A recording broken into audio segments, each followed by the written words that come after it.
What happens when a congresswoman's truth becomes a powerful man's nightmare?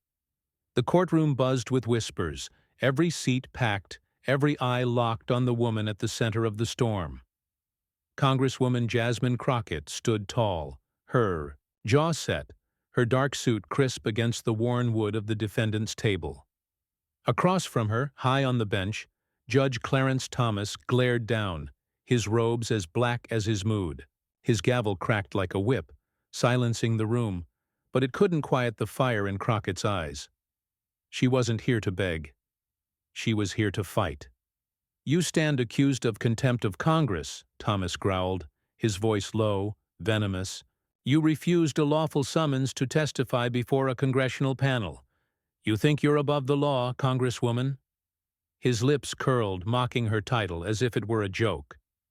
The gallery shifted, some nodding, others clutching their seats. Sensing the clash about to erupt, Crockett didn't flinch. She stepped forward, her heels clicking on the floor, her voice cutting through the tension like a blade. "Above the law? No, Your Honor. I'm here to expose the law being twisted by men like you." Gasps rippled through the crowd. A prosecutor, in a cheap suit, coughed, scribbling notes. Thomas's face darkened, his fingers tightening on the gavel. "You dare accuse this court?" he snapped, leaning forward, his eyes narrowing to slits. "You're digging your own grave." She smirked, undaunted. "If I'm going down, I'm taking the truth with me. That panel you're so fond of? It's a sham, stacked with your cronies to bury what I found." Her words hung heavy, each one a spark in a room full of gasoline. The disaster relief funds, millions meant for flood victims, had vanished into the pockets of the powerful. Crockett's investigation had uncovered the trail, and now they wanted her silenced. Thomas, with his ties to the elite, wasn't just presiding. He was the gatekeeper. Enough. Thomas slammed the gavel, the sound echoing like thunder. "You'll show respect, or I'll have you in chains before lunch." His threat landed hard, but Crockett's gaze didn't waver. She leaned closer to the microphone, her voice steady, defiant. "Respect. Earn it. You're not judging me. You're protecting thieves who'd let families drown for a paycheck." The gallery erupted, some cheering, others shouting, as bailiffs moved to quiet the chaos. Thomas's face twisted with rage, but he forced a cold smile. "You're bold. I'll give you that. But boldness won't save you from jail." He nodded to the prosecutor, a wiry man with a smirk to match his boss's. "Mr. Vance, proceed. Show this court why Ms. Crockett deserves to rot behind bars." The prosecutor rose, adjusting his tie, his eyes glinting with malice. He was ready to tear her apart, piece by piece, and Thomas was all too happy to watch. Crockett sat, her hands folded, but her mind raced. She'd expected this, planned for it. The evidence was ready, tucked away, waiting for the right moment. She glanced at the gallery, spotting a nervous figure in the back, someone who knew the truth and was ready to speak. The game was just beginning, and she wasn't playing to lose. As Vance cleared his throat, ready to unleash his attack, Crockett's lips twitched into a smile. "Let them come." She was ready. Who can stand when the system swings its fist with fury? The courtroom air grew thick, the crowd's murmurs a low hum as Prosecutor Vance strutted to the center, his smirk sharp enough to cut glass. He faced the jury, his voice oily, confident. "Ladies and gentlemen, Congresswoman Crockett isn't a hero. She's a reckless troublemaker, dodging a lawful summons to spew lies and chaos." He turned, pointing at her. "She's not above the law, she's beneath it, a disgrace who'd rather grandstand than obey." Crockett's eyes blazed, her fingers tapping the table, itching to strike back. She whispered to her lawyer, a grizzled man with a scar above his brow, who nodded grimly. Vance droned on, piling accusations like bricks. She ignored the panel's call, slandered honest officials, and stirred public unrest. Contempt? It's the least of her crimes. He tossed a stack of papers onto his table, the thud loud in the quiet room. We have her emails, her speeches. Proof she's a liar who'd burn this country down for attention." Judge Thomas leaned back, his face a mask of smug satisfaction, his gavel idle as Vance tore into her. "Proceed, Mr. Vance," he said, his tone dripping with approval. The gallery stirred, some shaking their heads, others gripping their chairs, caught in the prosecutor's web. But Crockett wasn't done. She shot to her feet, her voice a whip crack. "Objection! This isn't a trial. It's a lynching, and—" "You're holding the rope, Judge!" The room exploded, shouts bouncing off the walls. Thomas's gavel slammed once, twice, his face red with fury. "Sit down, Congresswoman, or I'll have you removed," he roared, his voice shaking the bench. Crockett didn't budge, her stare locked on his. "Remove me? You'd love that, wouldn't you? Can't handle the truth about your friends stealing from flood victims." She pulled a folder from her table, holding it high. "This is the truth, and I'm not shutting up." Vance scoffed, crossing his arms. "Theatrics, Your Honor. She's got nothing but hot air." But his eyes flicked to the folder, a flicker of doubt. Thomas leaned forward, his voice low, dangerous. "You think waving papers scares this court? Present your so-called evidence, or I'll hold you in contempt right now." His words were a challenge, a dare to step into his trap. The gallery held its breath, the tension a living thing, coiling tighter. Crockett opened the folder, her voice steady, cutting. "Bank records, Judge. Transfers from disaster relief funds to private accounts, linked to your buddies in high places. I called it out, and that's why I'm here, not some summons." She slid a page across the table, her eyes never leaving Thomas. "You want to talk contempt? How about contempt for the people you swore to serve?" The jury shifted, whispers rising as Vance's smirk faltered. Thomas's hand twitched, his calm cracking. "You're out of line," he hissed, but his voice wavered, betraying a spark of fear. Crockett seized it, stepping closer. "Out of line? Or too close to the truth? I've got a witness, someone who saw it all, and they're ready to talk." She nodded toward the gallery where the nervous figure from before stiffened, clutching a briefcase. The crowd turned, eyes wide, as Vance scrambled to object. "Hearsay, Your Honor! This is a stunt!" Thomas banged the gavel, his face a storm. "Enough! No witnesses until I say so. Miss Crockett, you're treading on thin ice." But his authority felt hollow, the room tilting in her favor.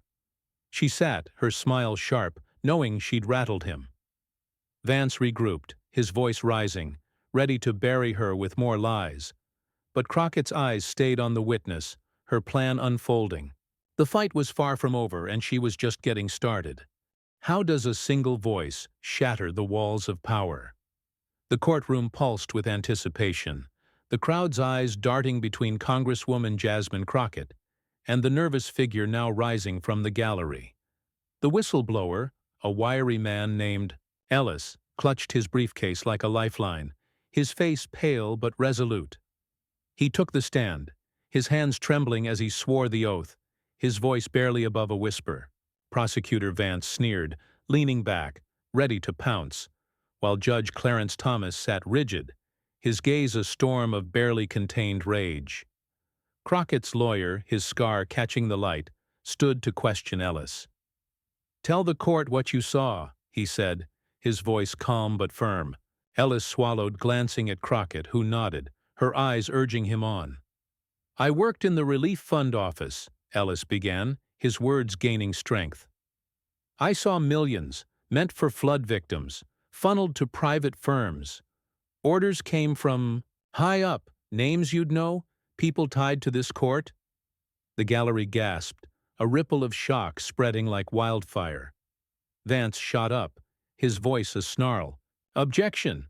This is baseless gossip, Your Honor. He's got no proof." But his bravado cracked, his eyes flicking to Thomas, who gripped the bench, knuckles white. "Overruled," Thomas spat, his voice tight, as if each word cost him. "But watch yourself, witness. Lies here mean prison." His threat hung heavy, but Ellis pressed on, pulling documents from his briefcase. "These are emails, bank transfers, proof of threats to keep me quiet. They said they'd ruin me, my family, if I talked." Crockett leaned forward, her smile, dangerous, her voice cutting through the chaos. "Sounds familiar, Judge. Your friends don't like loose ends, do they?" Thomas's face twisted, his gavel slamming down, the sound a desperate bid for control. "You will not slander this court," he roared, his voice shaking the room. "One more word, Congresswoman, and I'll clear this place." The bailiffs, tensed, hands on their belts, as the crowd murmured, some shouting support for Crockett, others jeering Thomas. She stood undaunted, her voice ablade. "Clear it? You can't hide from this. Your allies are in those emails, Judge. You're not just hearing this case, you're part of it." The accusation landed like a bomb, the gallery erupting, people leaping to their feet. Vance scrambled, yelling, "She's out of order! This is contempt!" But his voice drowned in the chaos, his confidence crumbling. Ellis, emboldened, held up a page. "This one names a donor, a big one who dined with you, Your Honor, the night the funds moved." Thomas's eyes widened, a flicker of panic breaking through his fury. "Silence!" he bellowed, slamming the gavel so hard it skidded across the bench. "You're all in contempt. I'll lock every one of you up." His outburst stunned the room, the jury exchanging glances, the crowd roaring louder. Crockett seized the moment, stepping toward the bench, her voice low, lethal. "You're unraveling, Clarence. The truth's slipping out, and you can't stop it." The bailiffs moved closer, but Crockett's lawyer raised a hand, his voice booming. "Your Honor, we demand a recess to submit this evidence formally. Unless you want the press to hear you're scared of a few papers?" The gallery cheered, the sound a wave crashing over Thomas's dwindling authority. He froze, his chest heaving, then snarled, "10 minutes. Get your act together, or I'll bury you all." He stormed off the bench, robes flapping, as the room buzzed with electric tension. Crockett sat, her eyes locked on Ellis, who nodded, his fear replaced by resolve. She glanced at her lawyer, whispering, "We've got him now. Time to finish this." The crowd leaned in, sensing the tide turning, as Vance huddled with his team, his face ashen. The recess wouldn't save Thomas. Crockett was ready to strike, harder, and the courtroom would never be the same. Can one woman's courage topple a titan's throne?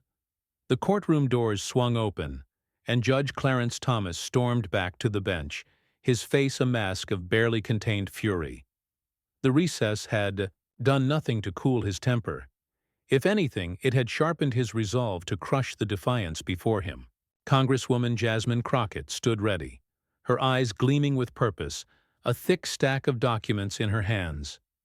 The gallery buzzed, the air electric, as reporters in the back scribbled furiously, sensing history unfolding. Prosecutor Vance slouched at his table, his earlier swagger gone, his tie askew. Thomas banged the gavel, the sound weak against the crowd's restless hum. "Order!" he snapped, his voice hoarse, strained. "Miss Crockett, you've had your circus. Present your evidence, or I'll end this now and send you to a cell."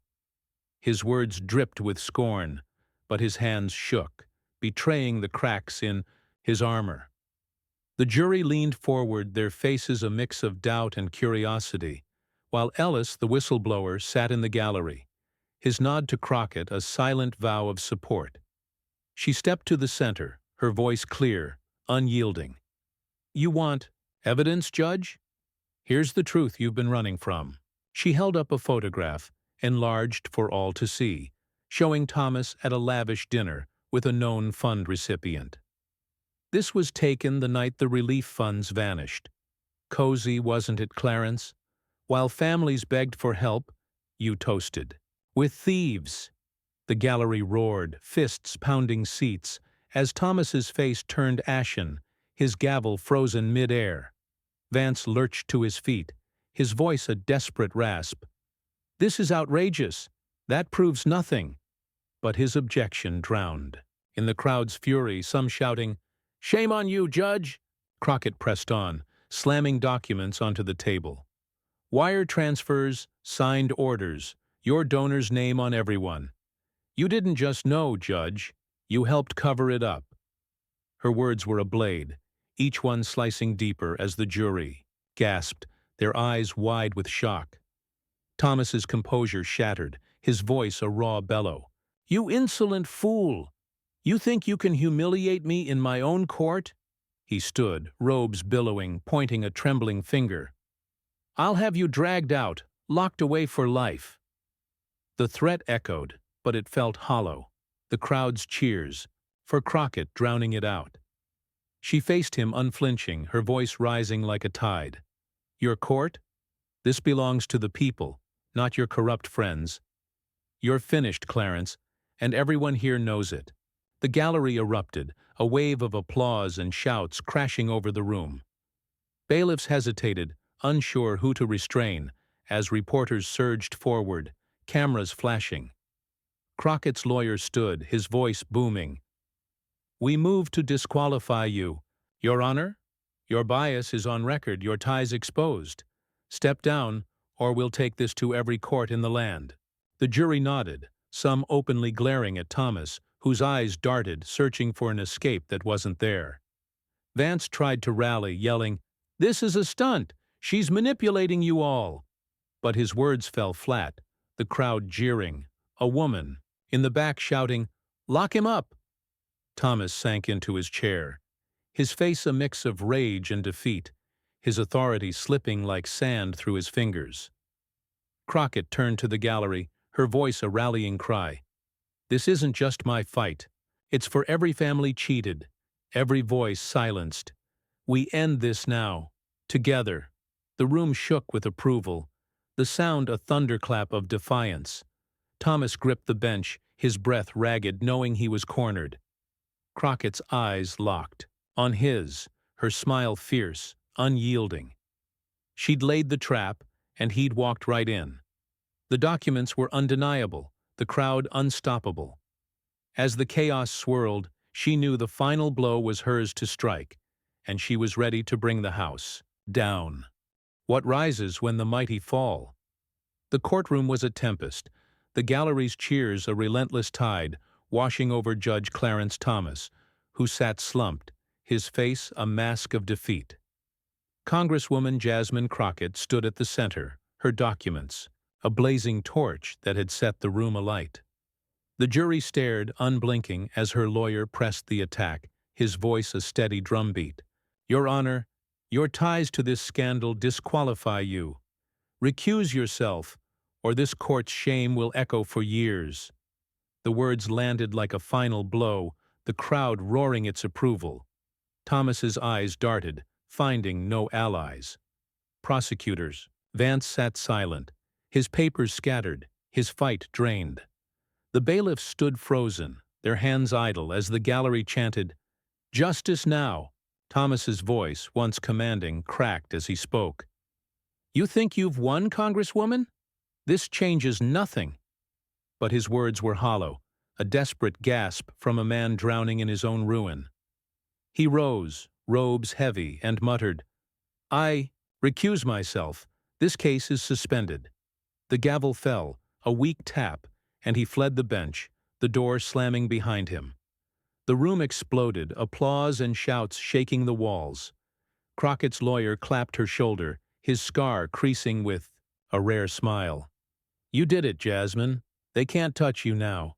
She nodded, her chest tight with triumph, but her eyes scanned the gallery, finding Ellis, the whistleblower, who raised a fist in salute. The jury stood, some clapping, others wiping tears, their faces alight with awe. Reporters surged, shouting questions, but Crockett raised a hand, her voice cutting through. "Not here, outside. The people deserve to hear this." She strode from the courtroom, the crowd parting like a sea, their cheers trailing her. Outside the courthouse steps swarmed with supporters, their signs high, their voices a chorus of defiance.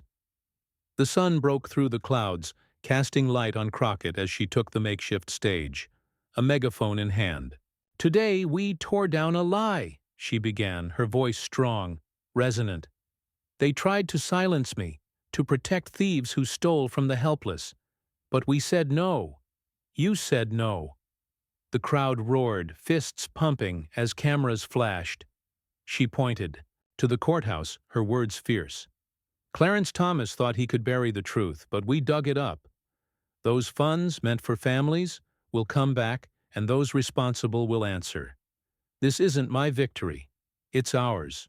A woman in the crowd, her face weathered, shouted, "We're with you, Jasmine!" Others joined, their voices a wave of hope. Crockett's eyes shone, her voice softening, steady. "We're not done. Every town, every home cheated by greed, we'll fight for you. Together, we'll rebuild what they broke." The crowd surged, chanting her name, their energy a fire that spread to the streets. Reporters scribbled, broadcasting her words live, as more gathered, drawn by the promise of change. Ellis stepped forward, handing her a list of new whistleblowers ready to speak, their names a spark for the movement growing before her. Crockett took it, her smile fierce, unbreakable. "They thought they'd jail me," she said, her voice a rallying cry. "But they freed us all." As the sun set, painting the sky gold, the crowd lingered, their resolve cemented. Crockett stepped down, shaking hands, hearing stories of loss and hope. The contempt charge was dead, Thomas's power shattered, and the scandal's architects faced justice. She looked out, her heart full, knowing this was just the start. The people had risen, and nothing could stop them now.